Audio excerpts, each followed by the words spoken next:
ஒரு கண்டுபிடிப்பு சிறப்பானதாக அமையணும்னா அது பழமையானதாக இருக்கணும்னு அவசியம் இல்லை, வித்தியாசமானதாக இருந்தாலே போதும். அதே மாதிரி இந்த கண்டுபிடிப்பு நடக்கக்கூடிய இடம் காடு, கடல், விண்வெளி, அவ்வளவு ஏன் நம்ம வீடாக கூட இருக்கலாம்.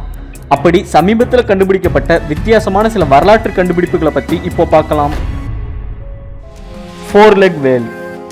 ரொம்ப காலமாகவே ஆராய்ச்சியாளர்கள் பழங்காலத்தில் எந்த மாதிரியான உயிரினங்கள் பூமியில் வாழ்ந்திருக்கும்னு பல ஆய்வுகளை நடத்தி வர்றாங்க. இந்த ஆய்வுகளில் கிடைத்த படிமங்கள் மூலமா இதுவரைக்கும் டைனோசர் மாதிரியான பல உயிரினங்களை கண்டுபிடிச்சிருக்காங்க. ஆனால் சமீபத்தில் கிடைத்த ஒரு படிமம் ஆய்வாளர்களை ரொம்பவே ஆச்சரியப்படுத்தி இருக்கு. அந்த படிமத்தில் இருந்த உயிரினம் இப்போ கடல்ல வாழக்கூடிய திமிங்கலத்துக்கு 4 கால்கள் இருக்க மாதிரி இருந்திருக்கு. கார்பன் டேட்டிங் சோதனை மூலமா அதோட வயதை சோதித்ததுல அந்த படிமம் 4,30,00,000 ஆண்டுகள் பழமையானதுன்னு தெரிய வந்திருக்கு. இந்த படிமத்தை ஆய்வாளர்கள் பெரு நாட்டோட பசிபிக் பெருங்கடல் எல்லையில உள்ள பிளேயா மீடியா லூனா பகுதியில் கண்டுபிடிச்சிருக்காங்க.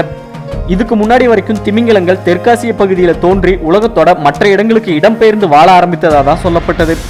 ஆனால் இப்போ கண்டுபிடிக்கப்பட்ட இந்த படிமம் தென் அமெரிக்காவில் உள்ள பெரு நாட்டில் கண்டுபிடிக்கப்பட்டிருக்கிறதால திமிங்கலங்கள் அங்கேயும் தோன்றி இருக்கலாம் அப்படின்னும், அந்த படிமத்தில் உள்ள உயிரினத்துக்கு 4 கால்களும் வாழும் இருக்கதால திமிங்கலம் முதல்ல நிலவாழ் உயிரினமா இருந்து பரிணாம வளர்ச்சியின் காரணமா நீர்வாழ் உயிரினமா மாறி இருக்கலாம் அப்படின்னு ஒரு கருத்தை இந்த புது தொல்லியல் கண்டுபிடிப்பு மூலமா அறிவியலாளர்கள் சொல்லியிருக்காங்க.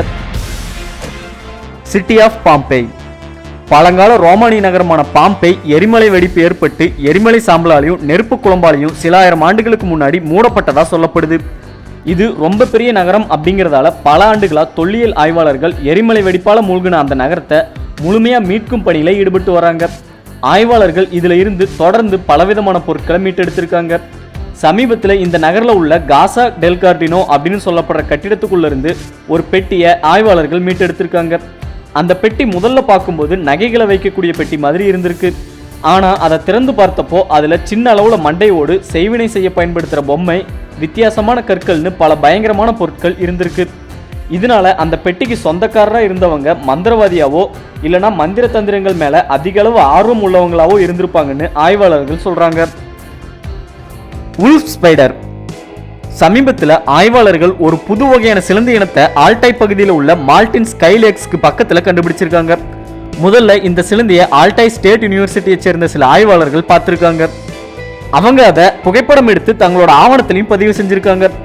ஆய்வாளர்கள் இந்த சிலந்தியை லைகோசிடே குடும்பத்தை சேர்ந்த சிலந்தியை வகைப்படுத்தி இதுக்கு உல்ஃப் ஸ்பைடர் அப்படின்னு பெயரிட்டிருக்காங்க. இந்த சிலந்தியை பற்றி தெளிவாக தெரிஞ்சுக்கிறதுக்காக அதுக்கு பக்கத்தில் போய் புகைப்படம் எடுக்க முயற்சி செஞ்சப்போ அதை தெரிஞ்சுக்கிட்ட இந்த சிலந்திகள் வேகமாக பாறை இடுக்குகளுக்குள்ள போய் மறைந்து கொண்டதால இந்த சிலந்திகள் மறைந்து வாழக்கூடிய இனம். அதனால தான் இதுக்கு முன்னாடி இதை யாரும் பார்த்து பதிவு செய்யலை அப்படின்னு ஆய்வாளர்கள் சொல்லியிருக்காங்க. இதை பற்றி இன்னும் தெரிஞ்சுக்கிறதுக்காக ஒரு சில சிலந்திகளை மட்டும் ஆய்வகத்துக்கு கொண்டு போய் தொடர்ந்து கண்காணித்து வர்றாங்க.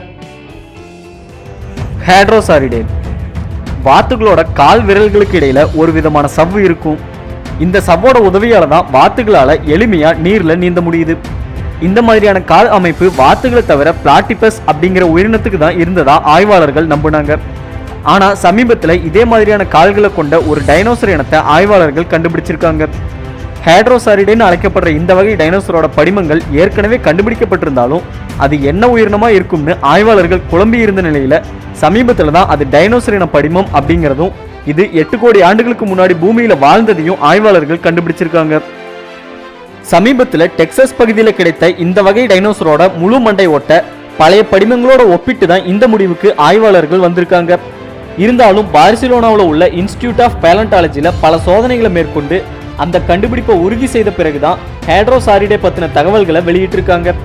இது மட்டும் இல்லாமல் இந்த வகை டைனோசர்களுக்கு கழுகு மாதிரியான வாய் அமைப்பு இருந்ததையும் இந்த இனத்துக்கு கொடூரமாக தாக்கக்கூடிய குணம் இருந்திருக்கும் அப்படின்னு ஆய்வாளர்கள் சொல்கிறாங்க. நார்ட்விக் பங்கர் மியூசியம். 1940களோட தொடக்கத்தில் ஜெர்மன் படை ரொம்ப வலிமையானதாக இருந்திருக்கு. அந்த சமயத்தில் ஜெர்மனி, நார்வே, ஸ்பெயின், நெதர்லாண்ட்ஸ்னு பல இடங்களில் பல பாதுகாப்பு அம்சங்களை ஜெர்மன் படை ஏற்படுத்தி இருக்கு. இதில் ஒரு பகுதியாக 80 பிரம்மாண்டமான பதுங்கு குழிகளை பல இடங்களில் ஏற்படுத்தி இருக்காங்க.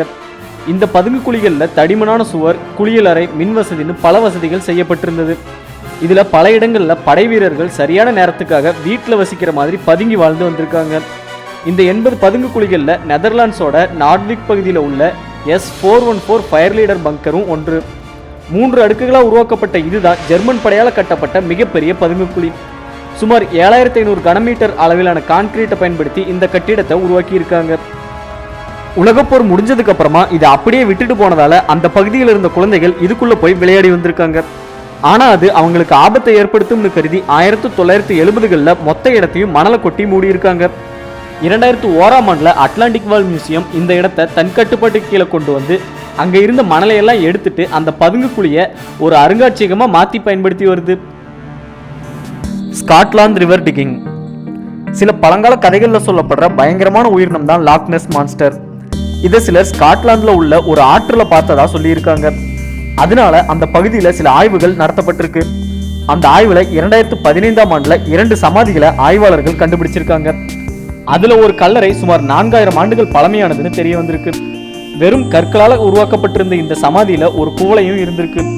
அந்த குவளை இறந்தவரோட கடைசி ஆசையா உள்ள வைத்து புதைக்கப்பட்ட பொருளா இருக்கலாம் அப்படின்னு சொல்லப்படுது. அது மட்டும் இல்லாம இந்த இடம் சிறு சிறு கற்களால் அடுக்கி மூடப்பட்டிருக்கு. இதையெல்லாம் வைத்து பார்க்கும்போது 4000 ஆண்டுகளுக்கு முன்னாடி அந்த இடம் அங்க வாழ்ந்த மக்களோட பல சடங்குகளை செய்யக்கூடிய புனிதமான இடமா இருந்திருக்கும் அப்படின்னு ஆய்வாளர்கள் சொல்றாங்க. Ancient stone carvings, Russia. ரஷ்யாவில் உள்ள அல்டாய் பகுதியில் இருக்கக்கூடிய இந்த பாறை முதல்ல பார்க்கும்போது ரொம்ப சாதாரணமாக தான் தெரியும். ஆனால் கொஞ்சம் உன்னிப்பாக கவனிச்சா கதைகளில் சொல்லப்படுற டிராகனும் கிரிஃபனும் இருக்க மாதிரி தெரியும். இந்த கற்கள் சுமார் 12000 ஆண்டுகளுக்கு முன்னாடி திட்டமிட்டு செதுக்கப்பட்டதா ஆய்வாளர்கள் சொல்றாங்க. இந்த பாறைகள் ஒவ்வொன்றும் சுமார் 120 டன் எடை கொண்டவை. இவ்வளவு பெரிய பாறைகளை இன்றைய காலத்தில் இருக்கக்கூடிய நவீன கருவிகளை பயன்படுத்தி கையாள்றதே கடினமான ஒரு செயல். ஆனா 12000 ஆண்டுகளுக்கு முன்னாடியே இந்த கற்கள் செதுக்கி உருவாக்கப்பட்டிருக்கதால அந்த காலத்துல இப்போ இருக்க தொழில்நுட்பத்தை விட சிறப்பான தொழில்நுட்பம் இருந்திருக்கலாம் அப்படின்னும் அந்த கால மக்கள் மிகுந்த அறிவுத்திறன் கொண்டவங்களா இருந்திருப்பாங்க அப்படின்னும் ஆய்வாளர்கள் சொல்றாங்க. அதே நேரத்துல அந்த காலத்துல இப்படிப்பட்ட உருவங்களை எதுக்காக பாறைகள்ல செதுக்கி இருப்பாங்கன்னு ஒரு கேள்வியும் எழுது.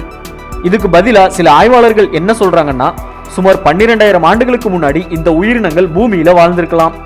அது மட்டும் இல்லாம டிராகன்கள் சீன கலாச்சாரத்தோட தொடர்புடையதா சொல்லப்பட்டு வந்த நிலையில ரஷ்யாவில் இந்த பாறை கண்டுபிடிக்கப்பட்டிருக்கதால ரஷ்ய கலாச்சாரத்திலையும் டிராகன்களோட தொடர்பு இருக்கலாம் அப்படின்னு சொல்றாங்க. இந்த பாறைகள்ல கிரிஃபன் பாறை 18 அடி நீளமும் 8 அடி உயரமும் கொண்டதா இருக்கு. இந்த பாறைகள்ல பரவலா சில அலங்கார வேலைகளும் செய்யப்பட்டிருக்கு. இது மூலமா அந்த காலத்துல இந்த மாதிரியான உயிரினங்கள் உண்மையில கூட வாழ்ந்திருக்கலாம் அப்படின்னு சொல்லப்படுது. Gravestone of Snow White. Snow White fairytale கதைகளில் வரக்கூடிய ஒரு கதாபாத்திரம் அப்படிங்கிறது தான் பொதுவாக நமக்கு தெரிஞ்ச உண்மை. ஆனால் சமீபத்தில் கிடைத்த கல்லறைகளில் வைக்கிற ஒரு நினைவு கல்வெட்டு ஸ்னோ ஒயிட்டோடதுன்னு சொல்லப்படுது.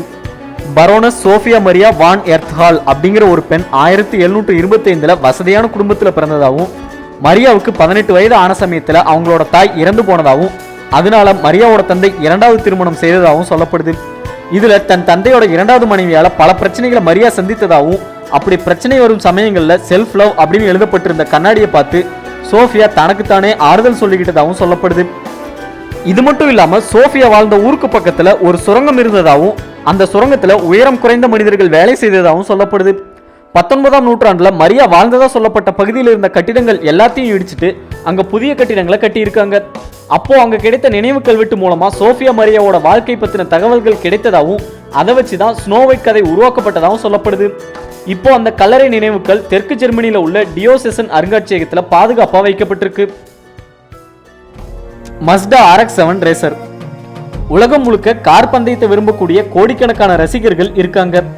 இதனால எந்த பந்தயத்துல பயன்படுத்தின காரா இருந்தாலும் அது ஓய்வு பெறும்போது சேகரிப்பாளர்கள் அதை போட்டி போட்டு ஏலத்துல எடுப்பாங்க. ஆனா ரொம்ப அரிதானதா கருதப்படுற இந்த மஸ்டா RX-7 ரேசர் காரை யாருமே வாங்கல. ஏன்னா 1982 நடந்த லெமோஸ் ரேஸ் அப்படிங்கிற 24 மணி நேரம் நடக்கக்கூடிய பந்தயத்துல கலந்துகிட்ட இந்த கார் அதுக்கப்புறமா திடீர்னு காணாம போயிருக்கு. சுமார் 35 வருடங்களுக்கு அப்புறமா 2017ஆம் ஆண்டுல இந்த கார் மறுபடியும் கண்டுபிடிக்கப்பட்டிருக்கு. இந்த வகையில இந்த ஒரு கார் மட்டும் தான் மொத்த உலகத்திலையும் இருக்கதா சொல்லப்படுது. இதுல பொருத்தி இருக்கக்கூடிய டுயல் ரோட்டர் 13B என்ஜின் 296 குதிரை திறன் கொண்டது. ஆனா பந்தயத்துல இந்த காரோட திறன் குறைவா இருந்ததால இந்த வகை கார்கள் தயாரிக்கிறத நிறுத்தி இருக்காங்க. 1982ஆம் ஆண்டு நடந்த பந்தயத்துக்கு அப்புறமா அந்த காரை ஜப்பானுக்கு கொண்டு போய் காரோட நிறத்தை மாத்தி வேற ஒரு பந்தயத்துல பயன்படுத்தி இருக்காங்க. அந்த பந்தயத்துக்கு அப்புறமா ஒக்காயாமால உள்ள ஒரு கராஜ்ல சும்மா நிறுத்தி வச்சிருக்காங்க. இப்போ அந்த காரோட என்ஜின் போன்ற முக்கிய பாகங்கள்ல பராமரிப்பு பணிகளை மேற்கொண்டு மறுபடியும் பழங்கால கார்கள் மட்டும் கலந்து கொள்ளக்கூடிய பந்தயத்துல பயன்படுத்த திட்டமிட்டிருக்காங்க. கீழடி எக்ஸ்கவேஷன். கீழடி தொல்பொருள் ஆய்வு தளம் தமிழ்நாட்டில் உள்ள மதுரை மற்றும் சிவகங்கை மாவட்ட எல்லைக்கு பக்கத்தில் உள்ள கீழடி கிராமத்தில் அமைந்திருக்கு. இந்த இடத்துல ஆர்கியலாஜிக்கல் சர்வே ஆஃப் இந்தியா மற்றும் தமிழ்நாடு தொல்லியல் துறை ஆகிய அமைப்புகள் சில ஆண்டுகளா ஆய்வுகளை நடத்தியிருக்கு. இங்க இருந்து அதிக அளவுல மண்பாண்டங்களும் மண்ணால செய்யப்பட்ட வேற பல பொருட்களும் மீட்கப்பட்டிருக்கு. இதுல சில பொருட்களை கார்பன் டேட்டிங் முறை மூலமா சோதிச்சதுல அந்த பொருட்கள் 2300 இருந்து 2600 ஆண்டுகள் பழமையானதுன்னு தெரிய வந்திருக்கு. இது மட்டும் இல்லாம இதுல சில மாதிரிகளை அமெரிக்காவில் இருக்கக்கூடிய பேட்டா அனலிட்டிக் அமைப்புக்கு சோதனைக்கு அனுப்பியிருக்காங்க. அங்க நடந்த ஆய்வுலையும் இந்த தகவல் உறுதி செய்யப்பட்டிருக்கு. இந்த ஆய்வு முதல்ல 2013ஆம் ஆண்டுல தொடங்கியிருக்கு. அப்போ ஆய்வாளர்கள் தேனியிலிருந்து ராமநாதபுரம் வரைக்கும் உள்ள வைகை ஆற்றங்கரை பகுதியில சுமார் 293 இடங்கள்ல ஆய்வுகளை நடத்தியிருக்காங்க. இந்த 293 இடங்கள்ல ஒரு இடம் தான் கீழடி. இங்க முதல் கட்ட ஆய்வுகளை 3 கட்டங்களா மத்திய அரசோட ஆர்கியலாஜிக்கல் சர்வே ஆஃப் இந்தியா அமைப்பு நடத்தியிருக்கு. ஆனா அந்த ஆய்வுல சில அரிய பொருட்கள் கிடைச்சும் கூட ஏதோ சில காரணங்களால தொடர்ந்து ஆய்வுகளை நடத்தாம விட்டுட்டாங்க. அதுக்கப்புறமா மறுபடியும் தமிழக அரசோட தொல்லியல் துறை 2017ஆம் ஆண்டுல இருந்து 4 மற்றும் 5ஆம் கட்ட ஆய்வுகளை கீழடியில தொடர்ந்து வருது.